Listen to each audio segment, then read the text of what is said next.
एक पति था, वो पराई औरत के चक्कर में रहता था। पत्नी को पता लग गया कि मेरा पति पराई औरत के चक्कर में है, तो पत्नी ने अपने पति को समझाया कि यह गलत है, आप ऐसा ना करिए, आप हमें धोखा दे रहे हैं। पति ने कहा ठीक है, हम नहीं बात करेंगे, हम नहीं मिलेंगे। लेकिन फिर भी पति लुक छिप करके उस महिला से मिलता रहा। पत्नी को पता लगा तो पत्नी ने फिर समझाया कि देखो आप गलत कर रहे हैं, आप हमें धोखा दे रहे हैं, हम आपकी पत्नी हैं, हमारे होते हुए आप किसी पराई औरत को देख रहे हैं, उसके संग रह रहे हैं, उसके साथ समय बिता रहे हैं, ये गलत है। जो कि हर नारी अपने पति को ये समझाती है। क्यों जी, बात सही है? पति ने बोला प्रॉमिस करता हूं अब मैं कभी नहीं मिलूंगा उस स्त्री से। लेकिन पुरुष फिर उसी के चक्कर में। पत्नी को आया गुस्सा, पत्नी गई और उस महिला को समझाया, सुन चुड़ैल, मेरे पति पर डोरे डालना छोड़ दे। समझा करके पत्नी घर आ गई। पत्नी कितनी अच्छी है कि अपने पति को भी समझा रही है और उस चुड़ैल को भी समझा रही है जो इसके पति पर डोरे डाल रही है। ऐसा करते करते 1 साल बीत गया।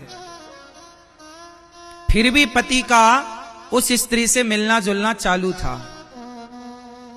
तो इसे आया गुस्सा, इसने निकाली चाकू और चुड़ैल के घर गई जो इसके पति पर डोरे डालती थी, और इसने चाकू से उसे मारा, वो मर गई। जब मरी तो पुलिस आई और पुलिस पकड़ करके ले गई।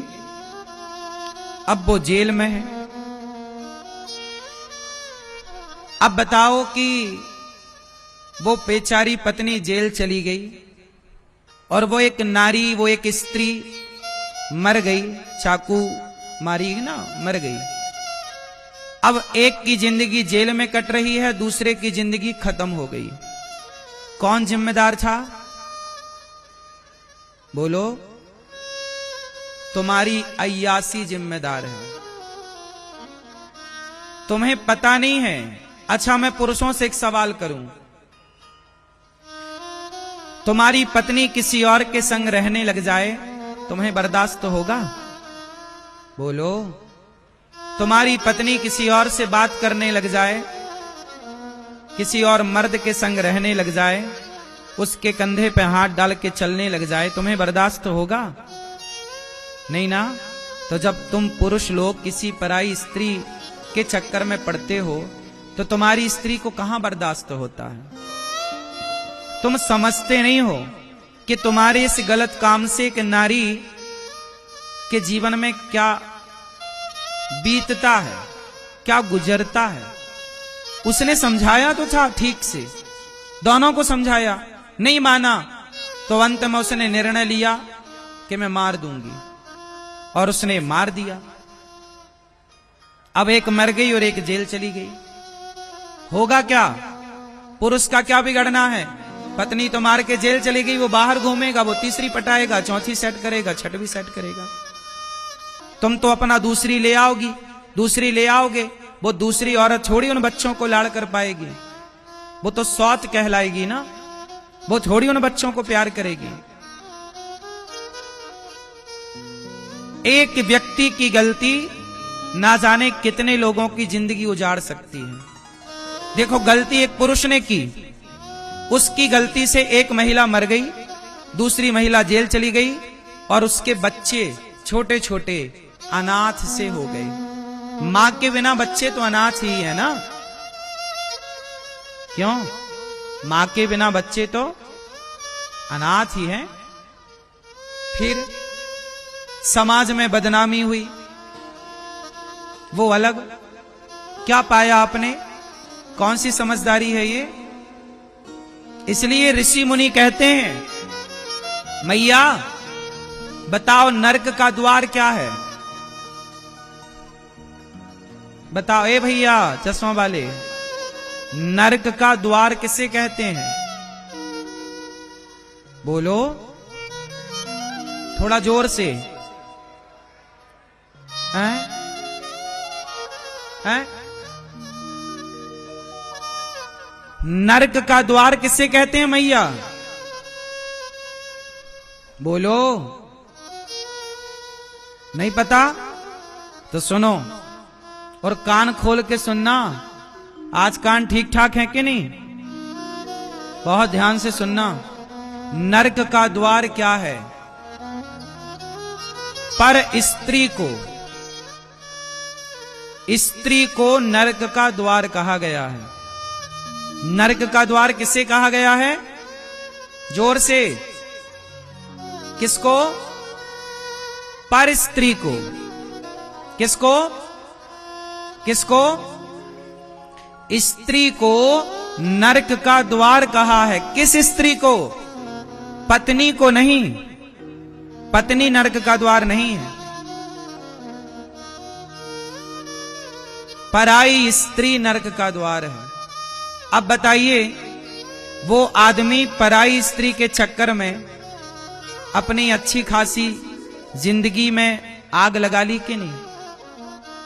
बर्बाद हो गई कि नहीं जिंदगी?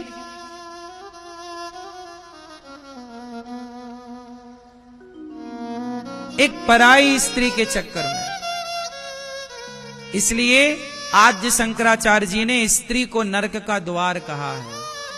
नरक जाना है तो पराई स्त्री से मोहब्बत कर लेना, और नहीं जाना तो कहा गया है कि लकड़ी की जो स्त्री है, जो कपड़ों की दुकान में नहीं लड़कियां स्त्रियां फोटो स्टैचू लगाते हैं, कपड़े पहना देते हैं, शास्त्र कहते हैं कि लकड़ी की नारी का स्पर्श करना भी पाप है। लकड़ी की वो जो स्टैचू आपने दुकान में, कपड़े की दुकान में नहीं लड़कियों के स्त्रियों के लगे रहते हैं चित्र, उसका टच करना भी, उसे छूना भी पाप है। लकड़ी की नारी सही की तो छोड़ दो। रावण ने छू लिया था सीता मां को, किया कुछ नहीं। क्या रावण ने सीता मां के साथ कोई दुराचार किया? कोई गलत काम किया? नहीं, केवल छुआ था उनकी मर्जी के बिना। केवल छुआ ही तो था ना। और अशोक वाटिका में लाके रखा था। रावण की नीयत खराब नहीं थी। नीयत खराब होती तो कमरे में लाके रखता, लेकिन छुआ तो था ना। यदि आपने छुआ है, और दुशासन ने द्रौपदी के बाल छुए थे कि नहीं? बाल पकड़ के घसीटा, साड़ी छू ली इच्छा के बिना, आपकी इच्छा नहीं है और मैंने आपके कपड़े छू लिए, ये पाप है। दुशासन ने साड़ी छुई द्रौपदी माता की, और रावण ने स्पर्श किया माता सीता का। दोनों का परिणाम था सर्वनाश। क्या परिणाम था? बोलो, सर्वनाश। हाथ जोड़ के निवेदन करूं, अपना भला चाहते हो तो सपना भी किसी पराई नारी का मत देखना। स्वप्न में भी पराई नारी ना आवे, वरना तुम्हें घोर नरक ले जाएगी वो नारी। पर नारी पैनी छुरी, पर नारी। अच्छा, मुझे नारियों से भी एक शिकायत है। मुझे शिकायत ये है कि जब उस लड़की को पता था कि ये महिला शादीशुदा है, इसका पति शादीशुदा है, तो वो महिला ने जानबूझ करके उसके पति को क्यों फंसाया अपने चक्कर में? भाई तुम ही सिग्नल ना दोगी तो कोई आदमी तुम्हारी तरफ काहे आएगा? सिग्नल तो तुमने दिया ना। अब बताओ, जो लड़की वो स्त्री मर गई, इसने उसको चाकू मार दी, मर गई, तो बताओ जो मर गई उसकी गलती थी या नहीं? जोर से, जोर से। क्या गलती थी? तुम्हें पता था कि इसका आदमी, अब ये आदमी जिससे तुम मोहब्बत कर बैठी हो ये शादीशुदा है, उसकी पत्नी तुम्हें समझा रही है कि बहन तू एक स्त्री है, मैं भी एक स्त्री हूं, तो एक महिला का घर ना बिगाड़। और याद रखना, इतिहास साक्षी है, स्त्रियों का घर किसी ने बिगाड़ा है तो स्त्रियों का घर स्त्रियों ने ही बिगाड़ा है, स्त्रियों का घर पुरुषों ने नहीं बिगाड़ा। स्त्रियों का घर हमेशा, स्त्री ही स्त्री की सबसे बड़ी दुश्मन है। हाँ या ना? यदि हर स्त्री सोच ले कि मुझे किसी बहन का घर नहीं बिगाड़ना, आज यहां पर सिकंदराबाद में भी बहुत सारे स्त्रियां ऐसी होंगी जो परेशान होंगी इस बात से कि मेरा पति दूसरे के चक्कर में है। और बहुत आजकल ये बातें आम सी हो गई हैं, सामान्य सी हो गई हैं। अधिकांश 100 में से 80 आदमी दूसरे के चक्कर में उलझा है। मुझे समझ नहीं आ रहा है कि ये स्त्रियों को समय से ब्याह कर लो, अपने पति से मोहब्बत करो, अपने पति से खुश रहो, तो मैं दूसरे के पति को क्यों देखना है भाई? दूसरे के पुरुष में क्यों ताक झांक करनी है? तुम अपना ब्याह करो, अपने पति के संग खुश रहो। क्यों मैया? स्त्रियों को अपने पति में खुश रहना चाहिए कि दूसरे के पुरुष को ताक झांक करना चाहिए? बोलो। और महिलाओं को एक बात मैं स्पष्ट कह दूं कि यदि तुमने किसी का घर बिगाड़ा ना मेरी मां, तो 7 जन्म तक विधाता तुम्हारा घर बसने ना देंगे। ये श्राप है एक स्त्री का। अब बताओ, किसी सुहागन नारी का तुमने घर उजाड़ दिया, अब बताओ उस नारी को इतना गुस्सा दिला दिया, इतना गुस्सा दिला दिया कि उस स्त्री ने चक्कू उठाकर, चाकू उठाकर मर्डर कर दिया। बोलो, उसने मर्डर किया या मर्डर करना उसकी मजबूरी बन गई? क्या करती वो? समझा तो रही थी दोनों को। अब लोग तो ये कहेंगे ना कि वो स्त्री गलत है। मार दिया, क्यों मारा? उसे कोई सपना आ रहा था, मार दिया। आप इतना परेशान कर देते हैं लोगों को। अब आप इतनी सारी स्त्रियां बैठी हैं, मैं सवाल पूछ रहा हूं आपसे कि क्यों किसी के पराये, किसी के पुरुष को देखना है भाई? समय से ब्याह कर लो, अपने खसम के संग रहो, दूसरे की तरफ काहे देखना है?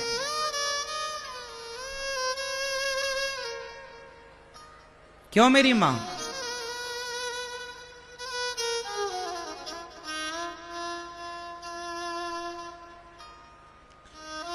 अच्छा, यहां एक बात सुन लो ध्यान से। जो अब देखो, उस स्त्री के अंदर से बेचारी वो बद्दुआएं दे रही है ना। आपके पति को कोई पराई औरत देखेगी, वो उसे फंसाएगी,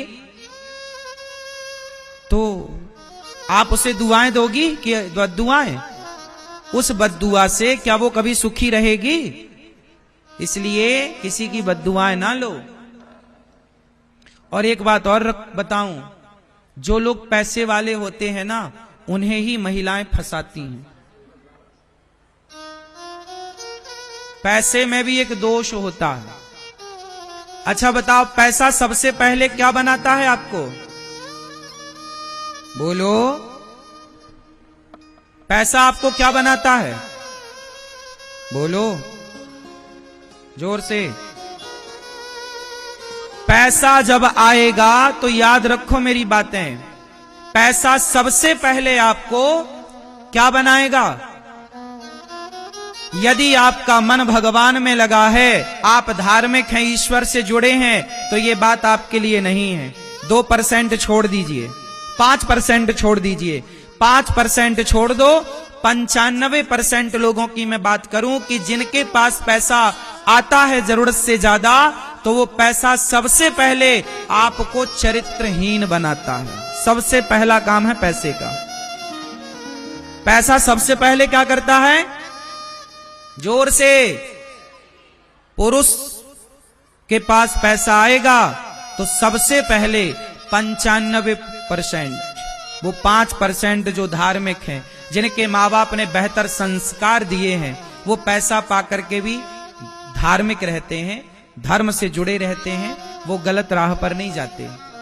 लेकिन 95% पैसा व्यक्ति को सबसे पहले चरित्रहीन बनाता है। ये बात सही है या गलत है? आप बताएंगे, मैं नहीं। क्यों जी? पुरुष लोग बताएंगे। बोलो हां, सही है या गलत है? क्यों जी? सही है।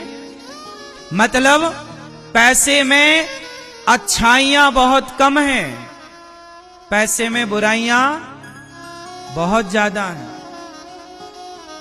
तुम्हें लगता है ना पैसा पैसा, ये पैसा आएगा। जब पैसा नहीं होता ना तो पति पत्नी झोपड़ी में खुश रहते हैं, पर पैसा आने के बाद, बिल गेट्स का नाम तो सुना होगा, दुनिया का सबसे अमीर आदमी है बिल गेट्स, बहुत अच्छा व्यापारी है। उसके जैसा बिजनेसमैन शायद कोई हो। उसने व्यापार चलाना सीख लिया साहब, दुनिया का सबसे अमीर आदमी है। पाकिस्तान जैसे ना जाने कितने देश एक दिन में खड़ा खड़ा खरीद सकता है, इतना बड़ा आदमी है वो बिल गेट्स। व्यापार चलाना सीख गया, पर परिवार चलाना ना सीख पाया। 27 साल के बाद उसकी पत्नी ने उसे तलाक दे दिया। बिल गेट्स की पत्नी ने तलाक दे दिया। क्यों? वो इतने बड़े आदमी की पत्नी क्यों तलाक देती है? क्योंकि वो पत्नी कहती है कि मुझे पैसे से प्यार नहीं है, आपसे प्रेम है। और वो आदमी भटक गया। पैसा है ना, तो पैसा है तो वो 17 स्त्रियों के शौक रखता है। पत्नियां कैसे बर्दाश्त करें कि मेरा पति 17 स्त्रियों के संग रहे? पैसा कुछ भी नहीं है मेरी माँ। बिल गेट्स के पास बहुत पैसा है, फिर भी तो अपनी पत्नी को खुश ना रख पाया। मैं तो कहता हूं कि सिकंदराबाद में वो मजदूर जो रिक्शा चलाता है, ईमानदारी से पैसा कमाता है, लेकिन शाम को अपनी पत्नी अपने बच्चों के साथ समय बिताकर हंसता मुस्कुराता सो जाता है, जो अपनी पत्नी से बेहद मोहब्बत करता है, जो अपने बच्चों के लिए समय निकालता है, जो बच्चों के साथ हंसता हो, बच्चों के साथ खेलता हो, पत्नी के साथ ठहाके लगाता हो, मुझे लगता है उस आदमी से अमीर कोई नहीं है धरती में। सबसे अमीर वो लोग हैं जो अपने परिवार के साथ बैठते हैं, परिवार के साथ समय बिताते हैं, परिवार के साथ हंसते हैं, परिवार के लिए जीते हैं, वो अमीर हैं। वो काय बात की अमीरी कि तुम्हारे पास पत्नी के लिए समय नहीं है, तुम्हारे पास बच्चों के लिए समय नहीं है। क्या करोगे दौलत का? बांध के ले गए तुम्हारे बाप दादे कि तुम ले जाओगे?